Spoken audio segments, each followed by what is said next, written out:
ಸುಲಗ್ನ ಸಾವಧಾನ.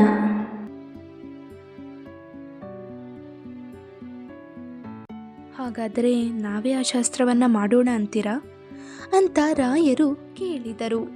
ವಿಠ್ಠಲ್ ರಾವ್ ಏನೋ ಯೋಚಿಸುತ್ತಾ, ಅಲ್ಲ, ನೀವಿಬ್ಬರು ಯಾಕೆ ಹೀಗೆ ಆತುರಗೆಟ್ಟವ್ರು ಹಾಗೆ ಆಡ್ತಾ ಇದ್ದೀರಾ ಅಂತ ನನಗೆ ಅರ್ಥನೇ ಆಗ್ತಾ ಇಲ್ಲ. ಅವರಿನ್ನು ಮಕ್ಕಳು, ಪ್ರಪಂಚ ಜ್ಞಾನ ಇಲ್ದವರು. ತಮ್ಮ ಮನೆಗಳಲ್ಲಿ ಅಕ್ಕ ತಂಗಿರು, ಅಣ್ಣ ತಮ್ಮಂದಿರ ಜೊತೆ ಜಗಳವಾಡಿದ ಹಾಗೆ ಇಲ್ಲೂ ಜಗಳ ಆಡಿದ್ದಾರೆ ಅಷ್ಟೇ. ಅಷ್ಟಕ್ಕೆ ನೀವು ಏನೇನೋ ಯೋಚಿಸೋದಾ? ಜಗಳ ಕೂಡ ಒಂದು ರೀತಿ ಪ್ರೀತಿನೇ ಅಲ್ವೇಂದ್ರೋ ಎಂದರು ಮಂದಸ್ಮಿತರಾಗಿ. ವಸಂತಮ್ಮ ಮುಖ ಸಿಂಡರಿಸಿಕೊಂಡು, ಹೌದೌದು, ಜಗಳನು ಪ್ರೀತಿನೇ ಅಂತ ಅರ್ಥ ಮಾಡ್ಕೊಂಡಿರೋದಕ್ಕೆ ನಾನು ಇವತ್ತಿಗೂ ಈ ಮನೆಯಿಂದ ಓಡಿ ಹೋಗದೆ ನಿಮ್ಮ ಜೊತೆ ಸಂಸಾರ ಮಾಡ್ಕೊಂಡಿರೋದು. ನಾನು ಇಡೀ ಜೀವನದಲ್ಲಿ ನಿಮ್ಮಿಂದ ಸಿಕ್ಕಿರುವ ಪ್ರೀತಿ ಅಂದರೆ ಅದೊಂದೇ ತಾನೇ, ನಿಮ್ಮ ಕೋಪ, ನಿಮ್ಮ ಬೈಗುಳ ಮತ್ತು ಜಗಳ ಅಂತ ಮೂತಿ ತಿರುವಿದರು. ವಿಠ್ಠಲ್ ರಾವ್ ಗಾಬರಿಯ ಮುಖ ಮಾಡುತ್ತಾ, ಅಯ್ಯೋ ರಾಮ, ಅಷ್ಟೇನಾ? ನನ್ನ ಪ್ರೀತಿ ನಿನ್ನ ಬೀರ್ ತುಂಬ, ನಿನ್ನ ಲಾಕರ್ ತುಂಬ, ನಿನ್ನ ಪರ್ಸ್ ತುಂಬ, ಬ್ಯಾಂಕ್ ಅಕೌಂಟ್ ತುಂಬ ತುಂಬಿ ತುಳುಕಾಡ್ತಾ ಇದೆಯಲ್ಲೇ, ಅದನ್ನು ಯಾಕೆ ಮರೆತುಬಿಟ್ಟೆ ಎಂದರು.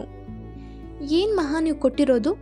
ನಾನು ನಿಮಗೆ ಡಿವೋರ್ಸ್ ಕೊಟ್ಟಿದ್ರು ಪರಿಹಾರ ಅಂತ ಇದಕ್ಕಿಂತ ಜಾಸ್ತಿ ಸಿಕ್ಕಿರೋದು ಅಂತ ವಸಂತಮ್ಮ ಮತ್ತೆ ಮೂತಿ ತಿರುವಿದರು.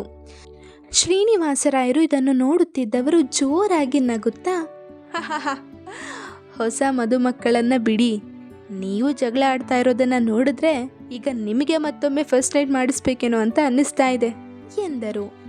ವಸಂತಮ್ಮ ನಾಚಿಕೊಳ್ಳುತ್ತಾ, ಹೋಗಿ ಅಣ್ಣ ಅಂತ ಆ ರೂಮಿನಿಂದ ಹೊರಗೆ ಹೊರಟೇ ಹೋದರು. ವಿಠ್ಠಲ್ ರಾವ್ ಬಾಗಿಲ ಕಡೆಯೇ ನೋಡುತ್ತಾ, ನೋಡೋ ಹೇಗೆ ನಾಚ್ಕೊಂಡು ಓಡ್ ಹೋದ್ಲು, ಎಷ್ಟು ಪ್ರೀತಿ ಇದೆ ಗೊತ್ತಾ ಅವಳಿಗೆ, ತೋರಿಸಿಕೊಳ್ಳಲ್ಲ ಅಷ್ಟೇ. ಇಲ್ಲದೇ ಇದ್ರೆ 2 ಕಾಲಿಲ್ಲದ ಈ ಗಂಡನ ಸೇವೆ ಮಾಡ್ಕೊಂಡಿರ್ತಾ ಇದ್ಲೇನೋ, ಯಾವತ್ತೋ ಬಿಟ್ಟು ಹೋಗಿರ್ತಾ ಇದ್ಲು, ನನ್ನ ಮಕ್ಕಳು ಬಿಟ್ಟು ಹೋಗಿರುವ ಹಾಗೆ ಅನ್ನುತ್ತಿದ್ದಂತೆ ಅವರ ಕಣ್ಣಿಂದ ನೀರು ಸುರಿಯಲಾರಂಭಿಸಿತು. ಬಿಡ್ತು ಅನ್ನೋ, ಒಂದಿನ ನಿನ್ನ ಮಕ್ಕಳಿಗೂ ನಿಮ್ಮ ಪ್ರೀತಿ ಅರ್ಥವಾಗುತ್ತೆ, ಆಗ ಅವರು ಇಲ್ಲಿಗೆ ಬಂದು ಇರ್ತಾರೆ. ನೀನು ಆಗ ಮಕ್ಕಳು ಮೊಮ್ಮಕ್ಕಳು ಜೊತೆ ಸಂತೋಷವಾಗಿ ಕಾಲ ಕಳೀತೀಯ. ಭರವಸೆ ಕಳ್ಕೋಬೇಡ ಕಣೋ, ದೇವ್ರಿದ್ದಾನೆ ಅಂತ ರಾಯರು ಸಮಾಧಾನಿಸಿದರು. ಅಷ್ಟರಲ್ಲಿ ಗೌತಮಿ ಕೋಣೆಯೊಳಗೆ ಇಣುಕಿ, ಅಪ್ಪ ಬರ್ತೀರಾ, ನಮ್ಮನೆಗೆ ಹೋಗೋಣವಾ ಅಂತ ಕೇಳಿದಳು. ನಮ್ಮನೆ ಅನ್ನುವಾಗ ಅವಳಿಗೆ ಯಾಕೋ ಧ್ವನಿ ನಡುಗಿದ ಹಾಗೆ ಅನ್ನಿಸ್ತು. ನಿಮ್ಮನೆನಾ? ಅದು ಯಾವಾಗ ನಿಮ್ಮನೆ ಆಯಿತು? ಅದು ಜಸ್ಟ್ ಭುವನ್ ಮನೆ ಅಂತ ಮನಸ್ಸಾಕ್ಷಿ ಉಗಿಯಿತು. ಆದರೂ ಸಾವರಿಸಿಕೊಂಡು ನಿಂತಳು. ಬಾಮ್ಮ ಹೋಗೋಣ, ನನ್ನ ಮಗಳು ಹೊಸ ಮನೆ ಹೇಗಿದೆ ಅಂತ ನಾನು ನೋಡಬೇಕಲ್ಲ ಅಂತ ರಾಯರು ಎದ್ದರು. ತಕ್ಷಣ ವಿಠ್ಠಲ್ ರಾವ್ ರಾಯರ ಕೈ ಹಿಡಿದು, ಮಗಳು ಮನೆಗೆ ಹೋದ್ಮೇಲೆ ನಾನು ಮರಿಬೇಡ ಕಣೋ, ಅಲ್ಲಿಗೆ ಬಂದಾಗಲೆಲ್ಲ ನಮ್ಮನೆಗೂ ಬರಲೇಬೇಕು ನೀನು ಎಂದರು. ಆಯ್ತು ಕಣೋ, ಇನ್ನು ಮುಂದೆ ನಾನು ಬಂದಾಗ ಮೊದಲು ನಿಮ್ಮನೆಗೆ ಬಂದು ಆಮೇಲೆ ಅಲ್ಲಿಗೆ ಹೋಗ್ತೀನಿ, ಸರಿನಾ ಅಂತ ಗೆಳೆಯನ ಬೆನ್ನು ತಟ್ಟಿ ಬಂದರು ರಾಯರು. ಕೆಲಸದವನೊಬ್ಬ ರಾಯರನ್ನು ಮತ್ತು ಗೌತಮಿಯನ್ನು ಮನೆಯಿಂದಾಚೆ ಕರೆದುಕೊಂಡು ಹೋಗಿ ಬಿಟ್ಟ. ಯಾಕೆಂದರೆ ಹೊರಗೆ ಹೋಗುವ ದಾರಿ ಇಬ್ಬರಿಗೂ ಗೊತ್ತಿರಲಿಲ್ವಲ್ಲ. ಭುವನ್ ಅಲ್ಲೆಲ್ಲೂ ಕಾಣಿಸಲಿಲ್ಲ. ಕೋಪ ಮಾಡಿಕೊಂಡು ಎಲ್ಲಿ ಹೋದ್ನೋ ಏನೋ ಅಂದ್ಕೊಂಡು ಗೌತಮಿ ಸುಮ್ಮನಾದಳು. ಆದರೆ ಶ್ರೀನಿವಾಸರಾಯರು ಸುಮ್ಮನಾಗಲಿಲ್ಲ. ಎಲ್ಲಮ್ಮ ನಿಮ್ಮ ಯಜಮಾನ್ರು ಅಂತ ಕೇಳಿದರು. ಯಾರಿಗೆ ಗೊತ್ತಪ್ಪ, ಎಲ್ಲಿ ಹೋದ್ರೋ ಏನೋ ಎಂದಳು ಗೌತಮಿ ನಿರ್ಲಕ್ಷ್ಯದಿಂದ.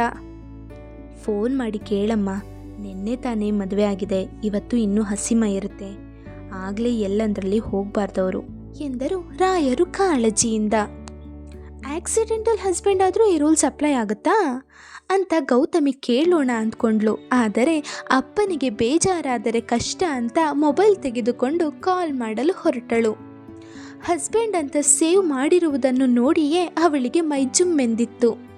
ಯಾಕನ್ನೋಲ್ಲ, ಮುದ್ದಾದ ಹುಡುಗ, ಯಾವುದೇ ದುರಭ್ಯಾಸವಿಲ್ಲ, ಇದುವರೆಗೂ ಮಿಸ್ಬಿಹೇವ್ ಮಾಡಿಲ್ಲ, ಸ್ವಾಭಿಮಾನದಿಂದ ಜೀವನ ನಡೆಸ್ತಾ ಇದ್ದಾನೆ.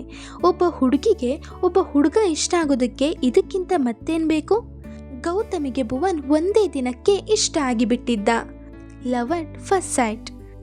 ಆದರೆ ಅವನ ಆಯ್ಕೆ ತಾನಲ್ಲ ಅಂತ ಬಲವಂತದಿಂದ ತನ್ನ ಮನಸ್ಸನ್ನು ಕಂಟ್ರೋಲ್ ಮಾಡಿಕೊಂಡಿದ್ದಳು. ಏನೋ ಪಾಪ ಅಂತ ಮದುವೆ ಮಾಡಿಕೊಂಡು ಬಂದ ಮಾತ್ರಕ್ಕೆ ತಾನು ಅದರ ಲಾಭ ಪಡೆಯುವುದು ಸರಿಯಲ್ಲ ಅಂತ ಗೌತಮಿಗೆ ಅನ್ನಿಸಿತ್ತು. ಹಾಗಾಗಿ ಅವನ ಬಗ್ಗೆ ತಟಸ್ಥಳಾಗಿದ್ದಳು. ಏನು ನಿಂತ್ಬಿಟ್ಟೆ, ಫೋನ್ ಮಾಡಮ್ಮ ಅಂತ ಎಚ್ಚರಿಸಿದರು ರಾಯರು. ಹಾ ಮಾಡ್ತೀನಿ ಅಪ್ಪ ಅಂತ ಡಯಲ್ ಮಾಡಿದಳು. ಏನ್ ಹೇಳಿ, ಏನಾದರೂ ಎಮರ್ಜೆನ್ಸಿನಾ ಕೇಳಿದ ಭುವನ್ ಅತ್ತ ಕಡೆಯಿಂದ. ಹಾಗಾದ್ರೆ ಇವನಿಗೆ ನಾವಿಬ್ರು ಈಗ ತಾನೇ ಜಗಳ ಆಡಿದ್ದು ನೆನಪೇ ಇಲ್ವಾ ಅಂತನ್ನಿಸಿ ಗೌತಮಿಗೆ ಅಲ್ಲೇ ಟಪಾಂಗುಚ್ಚಿ ಹಾಕಬೇಕು ಅಂತನ್ನಿಸಿತ್ತು.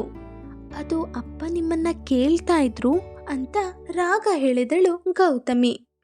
ನಾನು ಮೆಡಿಕಲ್ಗೆ ಬಂದಿದ್ದೆ, ಸರ್ಗೆ ಮೆಡಿಸಿನ್ಸ್ ತರೋದಿತ್ತು, ಅದಕ್ಕೆ ಹೇಳ್ದೆ ಬಂದೆ ಅಂತ ನನ್ನ ಮೇಲೆ ಕೋಪ ಇಲ್ಲ ತಾನೆ ಎಂದ ಭುವನ್. ಅಯ್ಯೋ ಈ ಹುಡುಗ ಎಷ್ಟು ಕ್ಯೂಟ್ ಅನ್ನಿಸಿಬಿಟ್ಟಿತ್ತು ಗೌತಮಿಗೆ. ಈಗಲೇ ಅವನ ಎರಡೂ ಕೆನ್ನೆ ಹಿಡಿದು ಕುಚಿ ಕುಚಿಕು ಮಾಡೋಣ ಅಂತನ್ನಿಸುವಷ್ಟು ಪ್ರೀತಿ ಉಕ್ಕಿತ್ತು. ಅದು ಅವಳ ಮುಖದ ಮೇಲೆ ಕೂಡ ಪ್ರತಿಫಲಿಸಿತು. ಇಲ್ಲ ಪರವಾಗಿಲ್ಲ ಬನ್ನಿ, ಅಪ್ಪ ಸಂಜೆ ತನಕ ಇರ್ತಾರೆ ಅಂತ ಹೇಳಿ ಗೌತಮಿ ಕಾಲ್ ಕಟ್ ಮಾಡಿದಳು. ಅವಳಿಗೆ ಅರ್ಜೆಂಟಾಗಿ ಮಳೆಯಲ್ಲಿ ನೆನೆಯುತ್ತಾ ತನ್ನಿಷ್ಟದ ಹಾಡಿಗೆ ಕುಣಿಯಬೇಕು ಅನ್ನುವಷ್ಟು ಖುಷಿಯಾಗ್ತಾ ಇತ್ತು. ಎಲ್ಲಿದ್ದಾರಮ್ಮ ಅಳಿಯಂದ್ರು, ಬರ್ತಾರಂತ ಕೇಳಿದರು ರಾಯರು. ಗೌತಮಿ ವಾಸ್ತವಕ್ಕೆ ಬಂದು ಹ್ಞೂ ಬರ್ತಾರಂತೆ, ನೀವು ಬನ್ನಿ ಅಪ್ಪ ಅಂತ ಕರೆದೊಯ್ದಳು. ಅಳಿಯನ ಜೊತೆ ಮಾತನಾಡುತ್ತಿರುವಾಗ ಮಗಳ ಮುಖ ಅರಳುತ್ತಿರುವ ರೀತಿಯನ್ನು ಶ್ರೀನಿವಾಸರಾಯರು ಗಮನಿಸಿದ್ದರು. ಇದರರ್ಥ ಮಗಳು ತನ್ನ ಗಂಡನೊಂದಿಗೆ ಸುಖವಾಗಿಯೇ ಇದ್ದಾಳೆ, ಸಂಸಾರ ಎಂದ ಮೇಲೆ ಚಿಕ್ಕ ಪುಟ್ಟ ಜಗಳಗಳು ಇದ್ದಿದ್ದೆ ಅಂತ ಆಗಲೇ ಅವರು ಜಗಳ ಮಾಡಿದ್ದಕ್ಕೆ ತಮಗೆ ತಾವೇ ಸಮಜಾಯಿಷಿ ಕೊಟ್ಟುಕೊಂಡರು. ಮಗಳ ಮನೆ ರಾಯರು ಅಂದುಕೊಂಡಿದ್ದಕ್ಕಿಂತಲೂ ದೊಡ್ಡದಾಗಿತ್ತು. ಆದರೆ ಎಲ್ಲ ವಸ್ತುಗಳು ಅಸ್ತವ್ಯಸ್ತವಾಗಿದ್ದವು. ಗೌತಮಿಗೆ ಅದನ್ನೆಲ್ಲ ಸರಿಯಾಗಿ ಜೋಡಿಸುವಷ್ಟು ಪುರುಸೊತ್ತಾಗಿರಲಿಲ್ಲ. ಹಿಂದಿನ ದಿನ ಬಂದಿದ್ದಳು, ಬೆಳಿಗ್ಗೆ ಏಳುತ್ತಿದ್ದ ಹಾಗೆಯೇ ವಿಠ್ಠಲರಾವ್ ಮನೆಗೆ ಹೋಗಿದ್ದಳಲ್ಲ, ಹಾಗಾಗಿ. ರಾಯರು ಇಡೀ ಮನೆಯನ್ನು ಒಂದು ಸುತ್ತು ಹಾಕಿದವರು ಹಿಂದಿನ ದಿನ ಗೌತಮಿ ಮಲಗಿದ್ದ ರೂಮನ್ನು ನೋಡಿ ಇದ್ಯಾ ರೂಮ್ ಅಂತ ಕೇಳಿದರು. ಗೌತಮಿ ಹಿಂದೆ ಮುಂದೆ ಯೋಚಿಸದೆ ನಂದೇ ಅಪ್ಪ, ಅವರು ಈ ರೂಮ್ನ ನನಗೆ ಬಿಟ್ಕೊಟ್ಟಿದ್ದಾರೆ ಎಂದು ಬಿಟ್ಟಳು. ಹೇಳಿದ ನಂತರ ತಾನೇನು ಹೇಳಿದೆ ಅಂತ ಅವಳಿಗೆ ಅರಿವಾಯಿತು. ತತ್ತೇರಿಕೆ, ಈ ಸತ್ಯ ಅನ್ನೋದು ಎಷ್ಟು ಬೇಗ ಆಚೆ ಬರುತ್ತಪ್ಪ ಅಂತ ನಾಲಿಗೆ ಕಚ್ಚಿಕೊಳ್ಳುತ್ತಾ ತಂದೆಯ ಕಡೆ ನೋಡಿದಳು. ರಾಯರು ಅವಳ ಕಡೆ ಗಾಬರಿಯಿಂದ ನೋಡುತ್ತಾ, ಹಾಗಾದ್ರೆ ನೀವಿಬ್ರು ಬೇರೆ ಬೇರೆ ಮಲಗ್ತಾ ಇದ್ದೀರಾ ಅಂತ ಕೇಳಿದರು. ಗೌತಮಿಗೆ ಏನು ಹೇಳಬೇಕು ಅಂತ ಗೊತ್ತಾಗದೆ ಪ್ರತಿಮೆಯ ಹಾಗೆ ನಿಂತಳು. ಕತೆ ಮುಂದುವರಿಯುತ್ತದೆ. ನಿಮಗೆ ಕತೆ ಬರೆಯೋ ಅಭ್ಯಾಸ ಇದ್ದರೆ ಅಥವಾ ನಿಮ್ಮ ಜೀವನದಲ್ಲಿ ನಡೆದಂತಹ ಯಾವುದೋ ಒಂದು ಘಟನೆನ ನನ್ನ ಯೂಟ್ಯೂಬ್ ಚಾನಲ್ನಲ್ಲಿ ಹಂಚ್ಕೊಳ್ಬೇಕು ಅಂತ ನಿಮ್ಗನ್ಸಿದ್ರೆ ನೀವು ಡಿಸ್ಕ್ರಿಪ್ಷನ್ ಬಾಕ್ಸಲ್ಲಿ ಕೊಟ್ಟಿರೋ ಅಂತಹ ಇನ್ಸ್ಟಾಗ್ರಾಮ್ ಅಕೌಂಟ್ಗೆ DM ಮಾಡ್ಬೋದು, ಅಥವಾ ನನ್ನ ಇಮೇಲ್ ID ಕೂಡ ಕೊಟ್ಟಿರ್ತೀನಿ. ಆ ಅಕೌಂಟ್ಗೆ ನೀವು ಮೇಲ್ ಕೂಡ ಮಾಡಬಹುದು. ನಿಮಗೆ ಸ್ಟೋರಿ ಇಷ್ಟ ಆಗ್ತಿದ್ರೆ ದಯವಿಟ್ಟು ಸಬ್ಸ್ಕ್ರೈಬ್ ಆಗಿ ನೋಡಿ, ಆಗ ನನಗೂ ಖುಷಿ ಆಗುತ್ತೆ ಹಾಕೋದಕ್ಕೆ. ಯಾರಿಗ್ಯಾರು ಈ ವಿಡಿಯೋ ಇಷ್ಟ ಆಯಿತು ಅವರೆಲ್ಲ ಲೈಕ್ ಮಾಡಿ, ಶೇರ್ ಮಾಡಿ, ಹಾಗೆ ತಪ್ಪದೆ ಕಮೆಂಟ್ ಮಾಡಿ.